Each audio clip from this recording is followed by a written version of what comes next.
कार्यक्रममा यहाँहरूलाई स्वागत छ। र आदरणीय दर्शक महानुभावहरू, हामीहरूले यो दर्पण खोज कार्यक्रम अन्तर्गत विभिन्न स्थानमा रहेका सङ्घ संस्था, सरकारी तथा गैर सरकारी संस्थाहरूका विषयमा स्थलगत रिपोर्ट गरेर त्यहाँ वास्तविकता के छ, त्यहाँ के छ कसो छ भन्ने विषयमा आम दर्शकहरूलाई जस्ताको तस्तै चाहिँ हामीहरूले सञ्चार माध्यम राप्ती दर्पण टेलिभिजनको माध्यमबाट यहाँहरूका समक्ष ल्याउने प्रयास गरेका छौँ।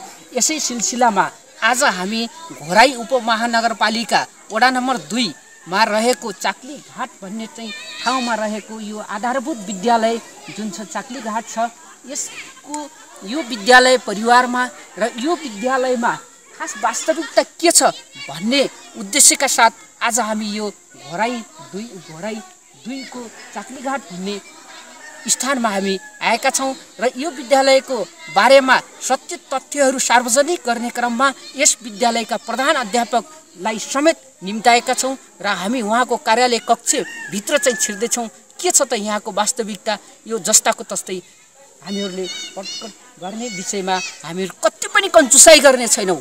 आदरणीय दर्शकवृन्दहरू, हजुरहरूलाई यो कार्यक्रम कस्तो लाग्छ कृपया कमेन्ट गर्न नभुल्नुहोला। चाक्ली घाटका प्रधान अध्यापक गिरिराज भण्डारीज्यू हाम्रो कार्यक्रममा हुनुहुन्छ। आदरणीय दर्शकवृन्दहरू, हामीहरू यस विद्यालयको शैक्षिक, भौतिक, आर्थिक लगायत यहाँका वास्तविकता समस्याहरू र ती समस्या चुनौतीहरू र तिनका चाहिँ समाधानका उपायहरू के छन् जस्ताको तस्तै हामीहरूले हाम्रा प्रधान अध्यापक गिरिराज भण्डारीज्यू समक्ष कार्यक्रममा उहाँलाई जोडेर यहाँहरूका माझमा चाहिँ यी जस्ताको तस्तै चाहिँ प्रस्ट्याउने जमर्को गरेका छौँ र राप्ती दर्पण टेलिभिजनको यो कार्यक्रम हरेक मङ्गलबारको दिन राति 8 बजेदेखि 8:25 बजेसम्म चाहिँ हेर्न नभुल्नुहोला र यसमा भएका हाम्रा कमी कमजोरीहरू रचनात्मक रूपमा चाहिँ सल्लाह सुझाव दिन चाहिँ कति पनि कन्जुसाइ नगर्नुहोला। आदरणीय दर्शक महानुभावहरू, हामी आज कार्यक्रममा प्रधान अध्यापक भण्डारीजीलाई जोड्ने जमर्को गर्दैछौँ। भण्डारीजी, यहाँलाई कार्यक्रममा स्वागत छ। धन्यवाद सर। आज हामी यो दर्पण खोज कार्यक्रम राप्ती दर्पण टेलिभिजन लमैमा रहेको टेलिभिजनबाट राति 8 बजेदेखि हरेक मङ्गलबार 8 बजेदेखि 8:25 बजेसम्ममा दर्पण खोज नाम लिएर चाहिँ प्रसारण गरिने कार्यक्रममा आज तपाईँको यो विद्यालय, यो घोराई उपमहानगरपालिका 2 जस्तो तर भौगोलिक हिसाबले हामीहरू यहाँ यात्रा गर्दै आउने क्रममा धेरै विकटता पायौँ र हामी पहिला चाहिँ हजुरको विद्यालय, यो विद्यालय अहिले कुन तह र कति कक्षासम्म सञ्चालित रहेको छ? सर, यसरी आधारभूत विद्यालय चाक्ली घाट घोराई उपमहानगरपालिका वडा नम्बर 2 मा पर्छ र यो विद्यालय अहिले नर्सरी कक्षादेखि, जसलाई शिशु भन्छौँ हामीले, शिशुदेखि कक्षा 8 सम्म सञ्चालित छ। र यस विद्यालयमा अहिले विद्यार्थी सङ्ख्याहरू शिशुदेखि कक्षा 8 सम्म के कति छ आम दर्शकहरूलाई प्रश्न पार्ने गरी स्थानमा रहेको यो विद्यालय भएको हुनाले यहाँ विद्यार्थी सङ्ख्या सदाबहार छ। अहिले बसाइसराईको कारणले विद्यार्थी सङ्ख्या घट्दो अवस्थामा छ र अहिले 130 जना विद्यार्थी अहिले अध्ययनरत छन्। अनि यो तपाईको विद्यालयको सेवा क्षेत्र विशेष गरेर कुन क्षेत्र पर्छ, यो दर्शकहरूलाई प्रश्न पार्दिनुहोस्। हजुर, यहाँ केही टोलहरू छन्, विशेष गरी खुरुले, चाक्ली घाट, ढुङ्गा हान्ने, पिप्ले, घोरलभिर, तिसुवा खोला लगायतका यी टोलहरूबाट, ज्यामिरे पाटा, यी टोलहरूबाट यहाँ विद्यार्थीहरू अध्ययनको लागि आउने गर्छन्।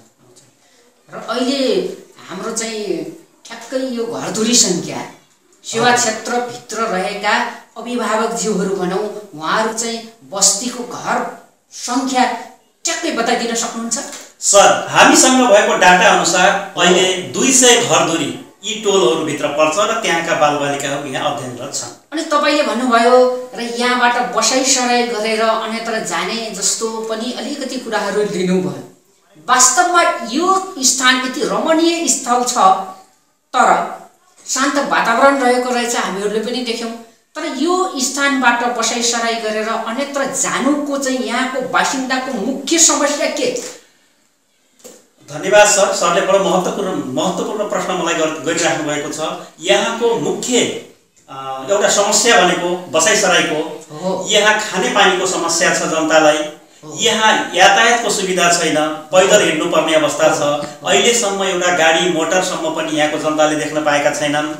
त्यस्तै गरिकन स्वास्थ्य उपचारको लागि एउटा सिटामोल खानु पर्यो भने पनि यहाँबाट 3 घण्टा हिँडेर लमही बजार, यहाँबाट घोराही बजार जानुपर्ने हुन्छ। र यहाँ एक मात्र आधारभूत विद्यालय छ, यसैले अलिकति आँखा देखाउने काम गरेको छ। होइन भने कुनै पनि सुविधा छैन। नेताहरू पनि यहाँ छैन, कोही पत्रकार नेता कोही पनि आउँदैन। अनि अहिलेसम्म यहाँ चाहिँ नेताहरू यो जनताको लागि हामी लड्छौँ भन्ने नेताहरू यो विद्यालयको चाहिँ प्रगति उन्नति र यो समुदायलाई माथि उकास्ने क्रममा उहाँहरू आउनुहुन्छ वा चुनाव आयोगको बेला चुनाव आउनुभन्दा 10-15 दिन अगाडि निकै नै धाउनुहुन्छ। चुनाव आउने बेला नेताहरू चाहिँ जुन तरिकाले आउनुहुन्छ त्यसै गरेर चुनाव जितिसकेपछि यो विद्यालय यहाँको बस्तीलाई माथि उकास्नको लागि नेताहरू आउने क्रम कस्तो रहेको छ? धन्यवाद सर। यहाँले सोधे जस्तै यहाँ हाम्रो घोराई उपमहानगरपालिका का वडा नम्बर 2 भित्रका वडा अध्यक्षज्यू र मेयर साहब बीचमा आउने गर्नुहुन्छ र उहाँको सहयोग पनि हामीले पाएका छौँ। योदेखि बाहिरको नेतागणहरू त्यसरी आउनु भएको छैन भनेर नै भन्दा हुन्छ। भन्नाले चुनाव अगाडि आउनुहुन्छ, चुनाव जितिसकेपछि अहिलेसम्म चाहिँ आएको अवस्था चाहिँ छैन। हामी यहीँबाट उहाँहरूलाई पनि आम दर्शकहरूले सुनिराख्नु भएको छ, पक्कै पनि ती नेताहरूले पनि सुन्नुहुनेछ भन्ने आशा गर्नु हो सर। र यसमा विशेष गरेर यो विद्यालयलाई स्तर उन्नति गराउन नसक्दाको कारण यहाँका विद्यार्थी भाइ बहिनीहरू घोराई कक्षा 8 उत्तीर्ण गरिसकेपछि कि त घोराई कि त लमै जानुपर्ने अवस्था रहेछ। हामी त्यही बुझ्यौँ हो। हजुर। अब यी विद्यार्थीहरूको यहाँ बाहिर गएर पठन पाठन गर्न पर्ने स्थिति रहेछ, पक्कै पनि धेरै खर्च हुन्छ। यदि यही ठाउँमा यो विद्यालय माध्यमिक तहसम्म सञ्चालन गर्न सकिएको खण्डमा त ती विद्यार्थीहरूको लागि त निकै नै चाहिँ राम्रो एउटा चाहिँ अवसर, यहाँको बासिन्दाहरूले पनि निकै नै चाहिँ आफूहरूलाई सुविधा सम्पन्न ठाउँ, एउटा शैक्षिक चेतना भएको ठाउँ भन्ने महसुस गर्नुहुन्थ्यो। र बाटोघाटोको पनि समस्या रहेछ। हजुरले भन्नुभयो हामी आउने बेला पनि हामीहरूले चाहिँ निकै कष्टका साथ आयौँ। मानिसहरूले भन्ने गर्छन् कि दूर दराज अन्यत्र चाहिँ अहिले तत्कालीन गाविस र अहिले गाउँपालिका त धेरै दुर्गम छन् भन्ने गर्थे।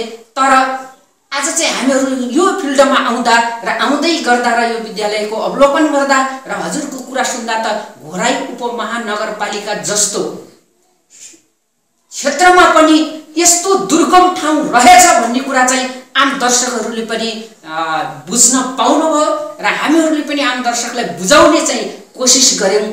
यसमा चाहिँ हजुरलाई पनि धेरै धेरै धन्यवाद छ।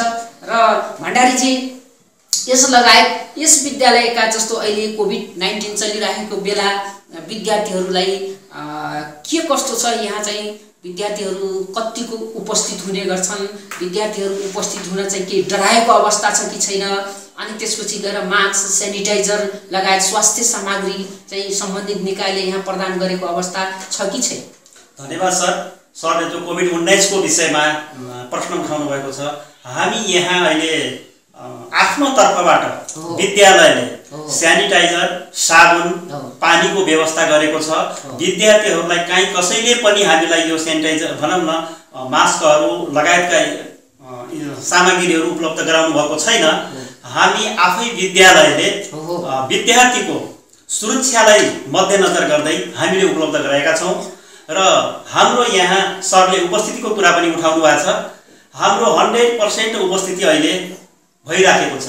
अन्यत्र सहरिया विद्यालयहरूमा जस्तो नभइकन हामी भित्र यहाँ हाम्रो यस गाउँ यो परिवेशमा कोही पनि बाहिरको मान्छे पनि आउनुहुन्न र हामीहरू पनि यहाँदेखि बाहिर नजाने भएको हुनाले पनि होला हाम्रो विद्यार्थीहरू सबै आउनुहुन्छ।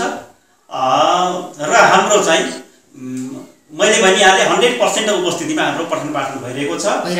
10 देखि 4 बजेसम्म हाम्रो विद्यालय अहिले सञ्चालित अवस्थामा छ। हजुर। अहिले त्यस्तो खास यो एउटा गाउँ, एउटा छुट्टै एउटा हरियाली जङ्गलको बीचमा चाहिँ भएको हुँदा यहाँको चाहिँ हावापानी स्वच्छ छ। हजुर हजुर, यो प्राकृतिक मनोरम एक खालको हामीले चाहिँ यो प्रकृतिको काखमा छौँ, त्यसैले पनि हामी धुवा धुलो यसबाट चाहिँ हामी अलि टाढा पनि छौँ र हाम्रो उच्च मनोबलका साथ हामी चाहिँ स्वस्थ छौँ भन्ने महसुस गर्दै हामीले अध्ययन अध्यापन कार्यलाई अगाडि बढाइरहेका छौँ। अनि त्यस पश्चात भण्डारीजी, यो विद्यालयमा विद्यार्थीहरूले पठन पाठन गर्दै गर्दा यहाँ भौतिक केही समस्या छ कि छैन? हजुर, सरले भने जस्तै एकदम शौचालयका अवस्था, खानेपानीको समस्या त छ भन्नुभयो, विद्यार्थीहरूले कस्तो पानी पिइराखेको अवस्था छ? हजुर, हामीले फिल्टरको व्यवस्था गरेका छौँ र सार्वजनिक धाराबाट त्यो फिल्टरमा पानी भरेर एकजना विद्यालय सहयोगी छन् र हामी सबै मिलेर त्यो पानी चाहिँ फिल्टराइजेसन गरी विद्यार्थी र हामी शिक्षकले पिउने गरेका छौँ। त्यति शुद्ध पानी त बाहिर छैन र जहाँसम्म भौतिक अवस्थाको कुरा उठाउनुभयो सरले, भौतिक अवस्था अलिकति कमजोर छ, किनभने निकट स्कुल सबैका आँखा पनि यहाँ पर्दैन। रातिको तपाईहरुले यो आम सञ्चार माध्यमबाट वा सम्बन्धित निकायमा भौतिक रूपमा उपस्थिति भएर तपाईहरुले विद्यार्थीको लागि भौतिक पूर्वाधार जीर्ण अवस्थामा भइरहेको छ भनेर चाहिँ त्यहाँ भौतिक पूर्वाधारको माग गर्नुहुन्छ या यही विद्यालयमा बसेर मात्रै हाम्रो चाहिँ सुविधा भएन भनेर चाहिँ समस्या मात्रै गुनासो सीमित विद्यालय प्राङ्गणमा मात्रै राख्नु भएको छ? धन्यवाद सर। यो आम दर्शक श्रोताहरूले पनि सायद अब हाम्रो कुराकानी सबैले सुन्नु नै छ र हामीले हाम्रो यस विकट स्थानमा रहेको चाक्लीघाट आधारभूत विद्यालयलाई यसको आवाज हामीले बुलन्द गर्दै आइरहेका छौँ। हामीसँग खानेपानीको असुविधा, यातायातको असुविधा, हाम्रो यहाँका भवनको असुविधा, शौचालयको असुविधा लगायतका कुराहरू हामीले बैठक अभिभावकहरूको माझमा एउटा चाहिँ छलफल बहस गरी हामीले चाहिँ विभिन्न निकायमा यो पेश गर्ने गरेका छौँ। तर पनि विकट भएर होला, हाम्रो आवाज नपुगेर होला, हामीलाई अहिले उपलब्ध हुन सकेको छैन, यसमा चाहिँ दुःख लाग्यो। अनि भण्डारीजी, अब यो विद्यालय र अभिभावकको बीचमा र विद्यार्थी त्रिकोणात्मक सम्बन्धको बारेमा कुरा गरौँ र केही छलफलात्मक क्रियाकलापहरू पनि हुन्छ। यस विद्यालयमा विद्यालय व्यवस्थापन समिति, प्राय कतिपय सामुदायिक विद्यालयहरूमा अहिले के भनिन्छ भने कोभिडलाई कारण देखाउँदै विद्यालय व्यवस्थापन समिति विगत लामो समयदेखि निरन्तरता भइरहेको र गठन गर्न नसकेको र बीचको कोभिड-19लाई एउटा चाहिँ न्यू बहाना पारेर त्यही विद्यालय व्यवस्थापन समितिलाई नै टेवा दिएर अघि बढिरहेको अवस्था पनि हामी कतै पाउँछौँ। कतै यो विद्यालयमा त्यस्तो समस्या त छैन? धन्यवाद सर। हजुरले भने जस्तै हामी सबै पारदर्शी रूपले हामीले राख्ने गरेका छौँ। म बसेको कुर्सी माथिबाटै हाम्रो यो व्यवस्थापन समिति कहिले गठन भयो भन्ने प्रत्यक्ष रूपमा मैले सरलाई देखाउन चाहन्छु। हामी सबै कुराहरू अपडेट गरेर हामी अगाडि बढेका छौँ। भन्नाले यस विद्यालयमा व्यवस्थापन समिति, विद्यालय व्यवस्थापन समिति अपडेट छ। अहिले चाहिँ अस्थायी समिति छ वा थाई समिति? थाई समिति छ। थाई समिति छ र यो समिति मार्फत हजुरहरूले काम गराइराख्नु भएको छ। र यो विद्यालयमा जस्तो देखिन्छ कतिपय विद्यालयहरूमा निजी स्रोतबाट शिक्षकहरू राखिएको हुन्छ, निजी स्रोत शिक्षकहरूलाई पनि तलब खुवाउने बहानामा अभिभावकहरूबाट शुल्क लिने, अभिभावक सहयोग शुल्कको नाममा शुल्क उठाउने र त्यसलाई चाहिँ वर्ष रूपमा आम अभिभावकहरूको बीचमा राखेर सार्वजनिक गर्ने बेला अलिकति चाहिँ हिचकिचायो गर्ने प्रभावको पनि कता कता देखिन्छ। दुःख त नमान्नु होला, तर पनि यथार्थता कुरा चाहिँ हामीहरूले भन्नै पर्ने हुन्छ, चिरफार गर्नै पर्ने हुन्छ। यो विद्यालयमा शुल्क उठाउने काम गर्नु भएको छ कि छैन? धन्यवाद सर। सरले उठाएका यी प्रश्नहरूलाई मैले जस्ताको तस्तै भन्न चाहन्छु कि यहाँ हामी अभिभावकसँगको गहिरो कोरिलेसन भनौँ न, उहाँहरूसँगको सम्बन्ध चाहिँ हाम्रो चाहिँ राम्रो छ र अभिभावकहरूको अत्यन्त चाहिँ सहयोगले नै विद्यालय सञ्चालित छ। र यहाँ अहिले विगतको दिनमा यहाँ हामीले 8-10 जनासम्म पनि निजी स्रोतको शिक्षकबाट विद्यालय सञ्चालन भएको अवस्था थियो। तर अहिले घोराही उपमहानगरपालिकाबाट हामीलाई 3वटा दरबन्दी थप भयो। पहिले 3वटा थियो, 6 जना भयो हजुर, र 2वटा सका, एउटा विद्यालय सहयोगी गरी 9 जना हामी दरबन्दीमा नेपाल सरकारबाटै तलब खाने शिक्षकहरू छौँ। 2 जना हामीले अहिले निजी स्रोतबाट शिक्षक भर्ना गरेका छौँ। र निजी स्रोत शिक्षकहरूलाई स्रोत चाहिँ कहाँबाट जुटाएर तलब खुवाउने गर्नु? हजुर सर, यो अभिभावकहरूले नै उठाएर दिनुभएको छ र त्यहीबाट उहाँले खानुभएको छ। बाहिर कहीँ कतैबाट पनि सहयोग अभिभावकहरू सन्तुष्टि हुनुहुन्छ। अभिभावकहरू सन्तुष्ट त हुनुहुन्न, उहाँहरूले स्रोतको खोजी गर्नु सर, सम्बन्धित निकायमा चाहिँ हामी सहयोग गर्न तयार छौँ, तर वैकल्पिक उपाय खोज्नुस् हजुर भन्ने चाहिँ अनुरोध तपाईँले गरिराख्नु भएको अवस्था छ भण्डारी। ल हजुरलाई धेरै धेरै धन्यवाद। त्यसपश्चात यो विद्यालयका चाहिँ जुन आर्थिक पक्षमा जाउँ, वर्षमा भएका क्रियाकलापहरूलाई अभिभावक, यहाँको स्थानीय बुद्धिजीवी, जनप्रतिनिधिहरू, शैक्षिक सरोकारवाला राख्ने एउटा चाहिँ एउटा निम्न वर्गदेखि लिएर सबैलाई बोलाएर आफ्नो विद्यालयमा भएका गतिविधिहरूलाई जस्ताको तस्तै त्यो भेलामा राखिदिएर त्यो भेलाबाट पास गरेर अगाडि बढ्नुहुन्छ, वा टोलका चाहिँ सीमित व्यक्तिहरू अलिकति चाहिँ टोलमा पनि एक दुईजना चाहिँ अलिक चलाक ठहरिने खालका त्यस्ता भौतिक सर्कलका मानिसहरूलाई मात्रै निम्ताएर काम गर्ने, त्यसपछि भइहाल्यो भन्ने, अरूलाई घर घरमा लगेर सही गराउने, त्यस्तो पनि कतै कतै चाहिँ सोझा साझाको मौकाको फाइदा उठाएको पनि देखिन्छ यता कथा, अन्यथा नलिनु होला। त्यस्तो अवस्था त ठ्याक्कै छैन यहाँ। धन्यवाद सर। सरले भनेको छ त्यो अवस्था छैन। हामी आम अभिभावकको बिचमा हामीले सार्वजनिक गर्छौँ र प्रत्येक वर्ष हामीले सार्वजनिक गरेरै सर्वसम्मतबाट निर्णय भई हामी अगाडि बढेका छौँ र हाम्रो लेखा परीक्षण वार्षिक रूपमा गरिन्छ र प्रत्येक हाम्रो त्रैमासिक रूपमा जुन निकासा गर्छ महाशाखा, यो नगर शिक्षा शाखाले, अहिले हामी यो नगरबाटै तलब खान्छौँ र त्यो हामीले त्रैमासिक रूपमै हामीले अभिभावकलाई बोलाइ त्यसबाट अनुमोदन भन्नाले यो जस्तो एउटा विकट ठाउँको अभिभावकहरू पक्कै पनि यो एउटा रामायण भट्टाको जसरी आए बे सुनाउँदाखेरि चाहिँ बुझ्न सक्नु हुँदैन। त्यसकारणले यहाँको ढुङ्गा, यहाँको माटो, यहाँको रहन सहन वातावरण, यहाँको अभिभावकको बुझ्न सक्ने क्षमता अनुसार हजुरले विद्यालयका आर्थिक क्रियाकलापलाई जस्ताको तस्तै प्रष्ट पार्ने जमर्को गरिराख्नु भएको छ र अभिभावकहरूले बुझ्नु भएको छ। यसमा हामी ढुक्क छौँ। हजुर हजुर हजुर ढुक्क हुनुहोस्। यहाँ हामीले प्रत्येक कुराहरू पारदर्शी ढङ्गले हामीहरूले जस्तै यो दर्पण खोज कार्यक्रम अन्तर्गत तपाईँका विद्यालयका अभिभावकहरू विद्यार्थीहरूसँग पनि कहीँ कतै केही गुनासाहरू हामी समक्ष आयो, नआओस् हामी कामना गर्छौँ, तर नचाहँदै पनि आयो गुनासो भने त्यो गुनासालाई हजुरको टेबल समक्ष लिएर चाहिँ वार्ता गर्ने सिलसिलामा कहीँ कतै केही भयो भनेपछि त्यसलाई स्वीकार्नु त सहज स्वीकार्छु सर, किनभने हामी त्यो वातावरण आउनै दिँदैनौँ। हामी अभिभावकसँगै हाम्रो सम्बन्ध नजिकको नगर मासुको जस्तै भएको हुनाले हामीले चाहिँ सबै पारदर्शी ढङ्गले आर्थिक पाटोलाई, सबैभन्दा महत्त्वपूर्ण पाटो भनेको आर्थिक पाटो मेरुदण्ड हो एकदम, त्यसकारणले चाहिँ अगाडि बढाउनु पर्छ र विशेष गरेर अहिले हरेक निकायमा सहर केन्द्रित, सुविधा सम्पन्न केन्द्रित छ र यहाँ पनि एउटा सञ्चारकर्मीको हिसाबले योभन्दा अगाडि पत्रकार मित्रहरू कोही आउनुभयो, यसरी चाहिँ केही गर्नुभएको थियो कि बजार एरियामा चाहिँ धेरै देखिन्छ, तर विकटका समस्याहरू अलिकति हुनुहुन्न आवाज जनताको बिचमा चाहिँ गएको पाइँदैन र यसमा योभन्दा अगाडि यसै गरी गएको थियो कि थिएन, के भन्न चाहन्छु सर? यसरी पत्रकारहरू आएर विद्यालयका विविध पक्षलाई उजागर गर्न खोजेको यो मेरो विचारमा पहिलो पटक हो। यसमा मलाई पनि अत्यन्त खुसी लागेको छ।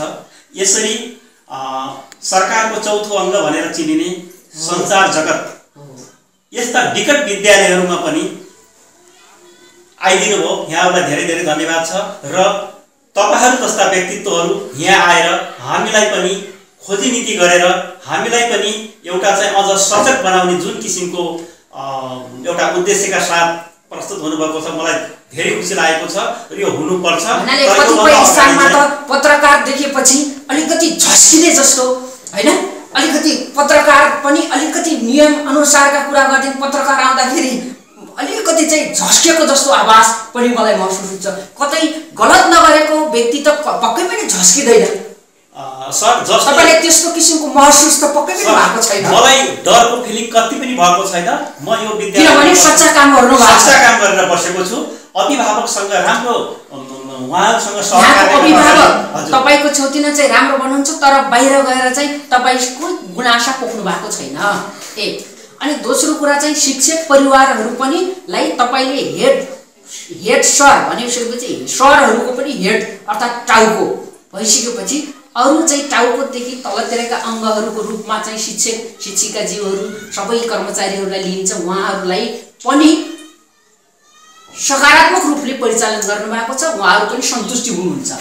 हजुर, हामी सबै कुरा सानोदेखि ठुलोसम्मको सबै कुराहरू हामी आपसी सहयोगीको हिसाबले चाहिँ हामी गएको हुनाले हेडमास्टर भनेको पनि समाज मध्येको अगुवा हो, ऊ पनि एउटा शिक्षकै हो। त्यसैले हामी भाइ भाइको नाताको हिसाबले हामी अगाडि बढेका छौँ। हामी बिचमा कुनै पनि तिक्तता छैन भन्नाले विद्यार्थीहरू सहज रूपले आएर पठन पाठनमा सहभागी भएका छन्, अध्ययन गरिराखेका छन्। शिक्षक शिक्षिकाज्यूहरू पनि रमणीय वातावरणमा आएर पठन पाठन गराउनु भएको छ। कुनै किसिमका चाहिँ जस्तो स्कुलमा के छ भने प्राय हेडमास्टर समक्ष कुनै पनि समस्याहरू शिक्षक शिक्षिकाले जाँदाखेरि पनि हेड सरलाई चाहिँ बाघ जस्तो महसुस गरेको पनि यताकता पाइन्छ। त्यस्तो त्रासमय त छैन, त्यो खालको छैन। हामी चाहिँ कुनै समस्या भयो भने शिक्षक सहज रूपमा आएर केही समस्याहरू तपाईँ समक्ष राख्न सक्नुहुन्छ र तपाईँले उनीहरूलाई चाहिँ त्यही किसिमले जे होस् शिक्षकको इज्जत मान मर्यादा रहने गरी शिक्षकलाई व्यवहार गर्नुभएको छ। यसमा चाहिँ हामी ढुक्क छौँ।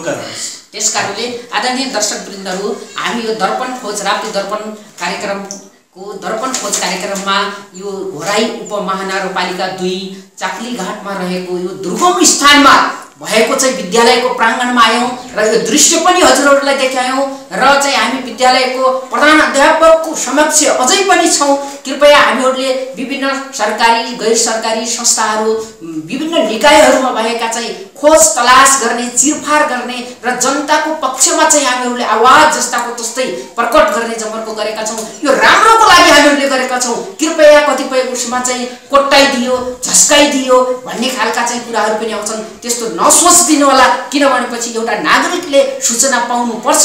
त्यो सूचना कहाँबाट प्राप्त गर्ने त भन्दाखेरि एउटा सामाजिक सञ्जाल, त्यसपछि गएर मिडिया पत्रकारहरू माध्यमबाट लुकेका छिपेका कुराहरूलाई जनताको बीचमा लगेर जस्ताको तस्तै हामीहरूले प्रकट गर्ने जमर्को गरेका छौँ। यो कार्यक्रम विशेष गरेर हरेक हप्ताको मङ्गलबार राति 8 बजेदेखि 8:25 सम्म चाहिँ दर्पण खोज भन्ने कार्यक्रममा आउँछ। कृपया यो कार्यक्रम हजुरहरूलाई कस्तो लाग्छ? विभिन्न निकायहरूमा हामीहरूले खोज तलास गर्नेछौँ। मठ मन्दिरहरू, विद्यालयहरू, विभिन्न किसिमका भौतिक पूर्वाधारहरू निर्माणहरू भएका ठाउँमा हामी स्थलगत रूपमा पुग्छौँ र हामी चिरफार गर्छौँ। अनियमित भ्रष्टाचार कुकर्महरू छन् भने त्यसलाई पनि हामी सत्यताको तरिकाले हामी खोज तलास गरेर जनताको बीचमा चाहिँ प्रसारण गर्ने काममा हामी कति पनि कन्जुसाइ गर्ने छैनौँ। दर्शकवृन्दहरू, हजुरलाई कस्तो लाग्छ? कृपया सल्लाह सुझाव दिन नभुल्नुहोला। र अन्त्यमा फेरि चाहिँ हाम्रा प्रधान अध्यापक भण्डारीजी, हजुरले यो राप्ती दर्पण टेलिभिजनको दर्पण खोज कार्यक्रम मार्फत आम दर्शकहरूलाई, यो कार्यक्रम हेरेर बसिराख्नुभएका दर्शकवृन्दहरूलाई के भन्न चाहनुहुन्छ अन्तिममा? धन्यवाद सर। आज पहिलो पटक हाम्रो यस विकट स्थानमा यहाँहरू आएर जसरी यो यहाँका आर्थिक पाटोदेखि शैक्षिक लगायतका विविध पक्षमा जनमानससम्म पुगोस् भनेर यहाँको सत्य तथ्यलाई यहाँहरूले जुन निकालिदिन प्रयास गर्नुभयो, यसको लागि मैले धेरै धेरै धन्यवाद दिन चाहन्छु। र आउँदा दिनहरूमा पनि हामीले अझै सकारात्मक कामहरू गर्न सकौँ। यहाँहरू जस्ता विद्वत एउटा चाहिने पत्रकारहरू आउनुहोस्, हामीलाई पनि चाहिँ सजग बनाउनुहोस् र हामी एउटा सार्वजनिक ओहदामा बसेका मान्छेहरू सजग र सचेत ढङ्गले अगाडि बढ्यौँ भने नै समाजमा सुधार हुन्छ। बालबालिकाले आफ्नो पठन पाठन मार्फत आफ्नो भविष्य सुनिश्चित गराउन सक्छन् भन्ने चाहिँ बताउन चाहनुहुन्छ? हजुर, भन्ने नै मेरो भण्डारीजी, हजुरलाई धेरै धेरै धन्यवाद। यो दर्पण खोज कार्यक्रममा आम दर्शकहरूबाट म कार्यक्रम सञ्चालक टोपेन्द्र खनाल पनि बिदा हुन्छु।